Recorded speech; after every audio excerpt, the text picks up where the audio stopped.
Kurnool assembly constituency में जो candidate contest करने जा रहे हैं वो आकर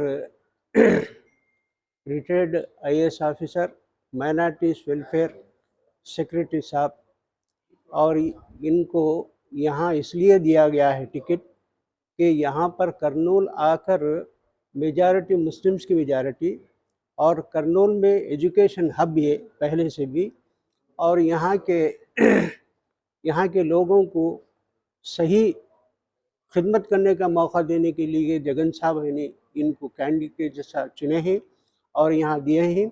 और यहाँ के तमाम हिंदू मुस्लिम तमाम भाइयों को मैं इल्तिजा करता हूँ कि ऐसा आईएएस ऑफिसर मिलना पार्टी के लिए और आपके लिए भी, आपकी सही खिदमत खल्क के लिए भी ऐसा कैंडिडेट को चूज़ करना जगन साहब का शुक्रिया अदा करते हुए, और मैं इम्तियाज़ सर का भी शुक्रिया अदा करता हूँ कि आप फ़ौरन जगन साहब की बात सुनकर यहाँ कैंडिडेट के जैसा आए हैं। और ये जब आईएएस ऑफिसर और माइनॉरिटीज़ वेलफेयर के सेक्रेटरी थे, जब से मेरे कॉन्टैक्ट्स उनसे ही, और हर फाइल हमारी माइनॉरिटीज़ की जाते ही इम्तियाज़ सर जगन के पास भेजकर फ़ौरन सैंक्शन कराने में पहली शख्सियत है।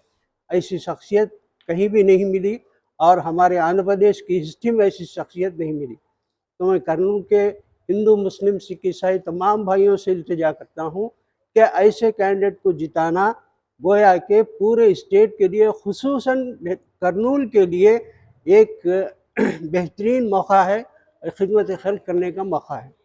और यहाँ पे जगन साहब के पहले डॉक्टर अब्दुल हक साहब का शुक्रिया है कि उनके कॉलेजेस खोलने की वजह से कर्नूल के हर घर में तमाम भी मुस्लिम्स हिंदूस तमाम भी टॉप एजुकेटर्स बन गए हैं।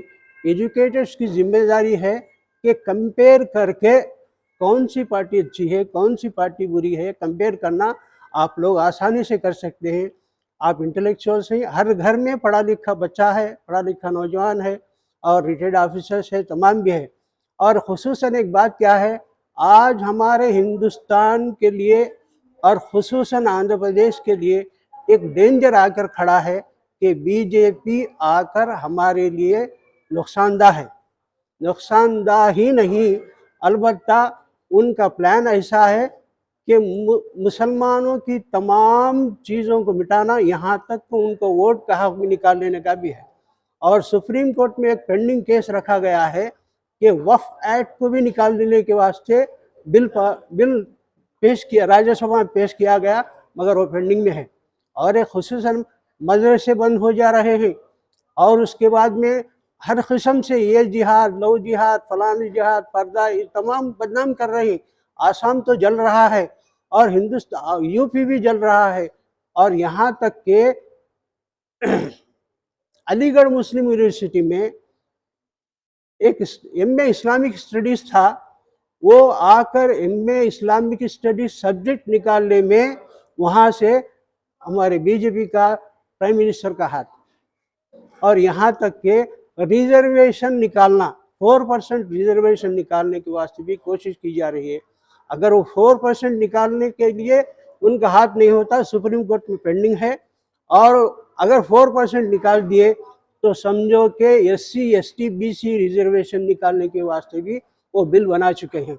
और एक खुसूसन बात यह है कि हमारा कॉन्स्टिट्यूशन आकर वर्ल्ड में बेहतरीन कॉन्स्टिट्यूशन, अगर आप कॉन्स्टिट्यूशन को कंपैरिजन से पढ़े होते तो उसमें आकर कुरान और हदीस की बातें, शरीयत एक्ट के सेक्शंस है। और यहाँ तक भी सुप्रीम कोर्ट में केस डाला गया है, शरीयत एप्लीकेशन एक्ट 1937 भी अबॉलिश करने के लिए डाला गया है और पेंडिंग है। ये तमाम चीज़ें कर रहे हैं कौन? बीजेपी, खुसूसन अमित शाह और हमारे प्राइम मिनिस्टर साहब वाजपेयी, मोदी साहब। तो इनका इंटेंशन अलग है। इनका इंटेंशन क्या है? हिंदुस्तान के मुसलमानों को डायरेक्टली इनडायरेक्टली ख़त्म करने का इरादा है। तो इनका हाथ नहीं होता, ऊपर खुदा भी बैठा है, देवड़ू भी बैठा है, परमेश्वर भी बैठा है, जो खुदत के खिलाफ करेंगे, उनको ख़त्म करने के लिए ऊपर हमारा परमेश्वर बैठा है, खुदा बैठा है, सबका खुदा बैठा है। और खुसूसन ये है कि हमारे मोदी साहब आकर कॉन्स्टिट्यूशन में सेक्युलर वो निकालने के वास्ते बिल तैयार है। अगर उनकी हुकूमत आ गई तो वो कॉन्स्टिट्यूशन को अमेंड करने के वास्ते, रखने के वास्ते कोशिश की जा रही है। अगर वो हो गया, प्रियम्बल में से सेक्युलरिज्म निकाल दिया गया और सोशलिज्म निकाल दिया गया, तो आने वाले दिनों में ये आकर अलग कंट्री बनेगा, जिसमें हमारा मुसलमानों ही का नहीं, अलबत्ता तमाम हिंदुस्तान के शहरियों को नुकसान है। तो यहाँ तक की कोशिश, और वाजपेयी के ज़माने में कॉन्स्टिट्यूशन को अमेंड करने के लिए एक कमीशन रखा गया। वो कमीशन जो रिपोर्ट दी है, वो रिपोर्ट के तहत हमारे मोदी साहब आकर कोशिश की जा रही है।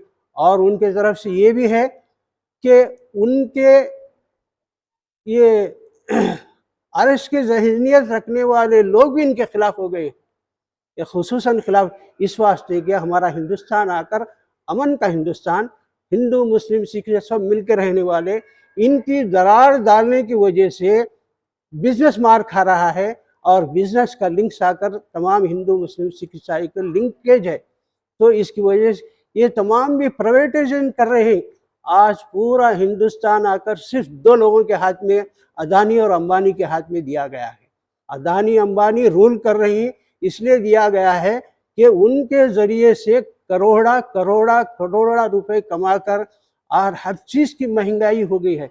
गैस ले लो, सोना ले लो और मेडिसिन ले लो, तमाम चीज़ें, और इतना महंगाई आ गई है, इतनी महंगाई आ गई।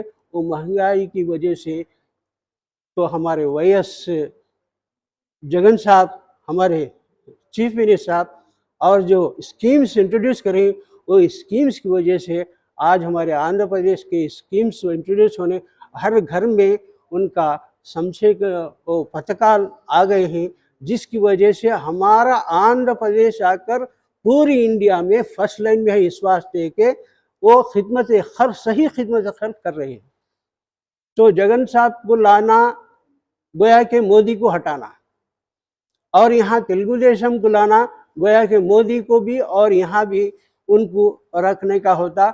हमारे चंद्रबाबू साहब 4% रिजर्वेशन, वाईएस राजशेखर रेड्डी साहब 5% रिजर्वेशन दिए, तो उसके खिलाफ डालने में चंद्रबाबू साहब, और उसके बाद में फिर 4% देने के बाद 50% लाख नहीं होना बोल के 4% देने के बाद फिर भी हमारे चंद्रबाबू साहब खिलाफ करे। आज पेपरों में झूठे सच्चे बोल रही हैं, हम रखेंगे, तुम क्या रखेंगे? वाईएस जगन साहब रखने के लिए खुले आम बोल रहे हैं, और तुम क्या, सुप्रीम कोर्ट हमारे फेवर में देने के वास्ते रेडी है। और हमारा रिजर्वेशन 4% रिजर्वेशन BCE रिजर्वेशन है, अगर ये निकाल दिया गया तो पूरा BC रिजर्वेशन चलेगा। नेक्स्ट उनका स्टेप क्या है बीजेपी का, SC/ST रिजर्वेशन भी निकाल दिया जाएगा। तो इस वास्ते मैं खुसूसन करनूल के मुसलमानों से पूछता हूँ, करनूल के मुसलमानों को और यहाँ के गैर मुस्लिम भाइयों को भी मैं रिक्वेस्ट करता हूँ कि आप करनूल क्या डेवलप हुआ, जगन साहब के ज़माने में डेवलप हुआ, और क्या है यहाँ आकर कुछ भी डेवलपमेंट। मैं पूछता हूँ, अब जो कैंडिडेट है, तेलुगु देशम के कैंडिडेट है, उनके वालिद साहब आकर राज्यसभा मेंबर थे, किसकी तरफ से थे? बीजेपी की तरफ से थे। और उनके हया में क्या काम करे उन्होंने? क्या भी काम करे नहीं। और हाईकोर्ट ला दी, तुम्हारा हाथ क्या होता हाईकोर्ट लाने का? जगन साहब दे भी। और मैं आपको सुनाना चाहता हूँ, 300 एकर्स अक्वायर भी करे ही, और हुकूमत आने के बाद हाईकोर्ट भी बन जाएगा। हाईकोर्ट बनने के पहले आज खुसूसन करनूल के वास्ते वक्फ ट्रिब्यूनल, स्टेट वक्फ ट्रिब्यूनल भी दिया गया है, और यहाँ का माइनॉरिटीज कमीशन भी दिया गया है ऑफिस। और यहाँ के खुसूसन यहाँ के लोगों के लिए, करनूल के लोगों के लिए जगन साहब की नज़र में ख़ास ख्याल है।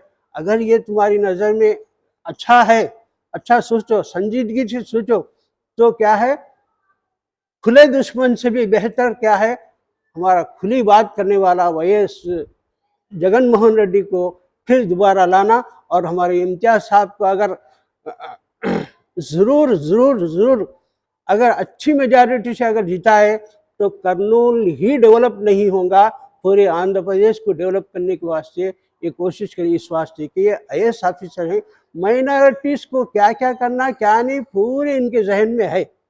और मैं आपको ये बताना चाहता हूँ, माइनॉरिटी सब प्लान के बारे में यहाँ पर एक ऑर्गेनाइजेशन खोला गया था, OMA यंग मुस्लिम एसोसिएशन खोलकर भास्कर रेड्डी के ज़माने में हमें रिजर्वेशन पूछे थे, वो होता होता होता वो रिजर्वेशन नहीं आया तो 4%, तो क्या है उसके अलावा हमें क्या वो माइनॉरिटी सब प्लान बना बोल के भी भास्कर रेड्डी साहब को पूछे थे, नहीं हुआ।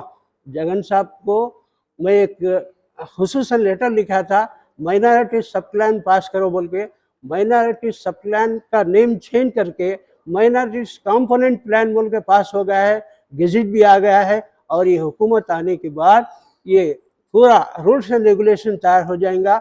अगर वो हो गया तो जो भी स्टेट के सेंट्रल के फंड्स आएंगे डाइवर्ट नहीं होंगे।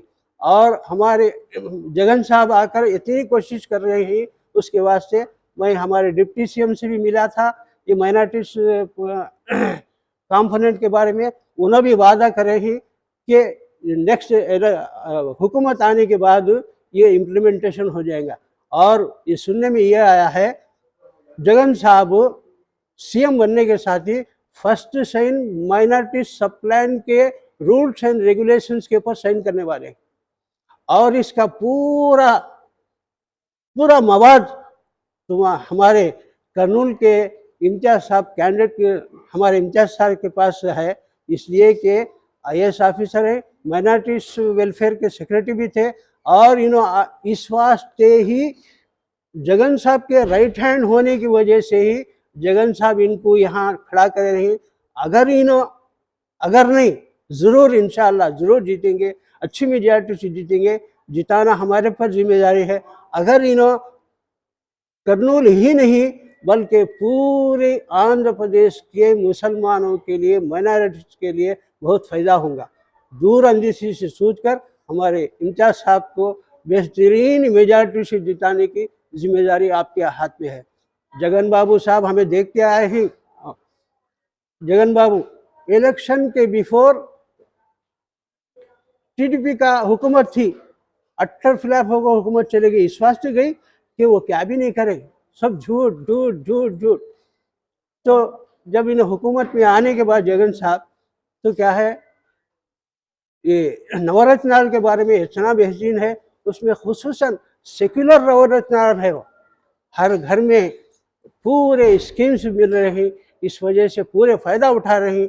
उसके अलावा आज आकर मुद्दा अलग हो गया है, हिंदू मुस्लिम का झगड़ा लाकर मुसलमानों को हिंदुस्तान से हटाने की कोशिश और हमारे कॉन्स्टिट्यूशन को तब्दील करने की कोशिश की जा रही है। अगर कर्नूल के तमाम हिंदू मुस्लिम के तमाम भी इंटेलेक्चुअल्स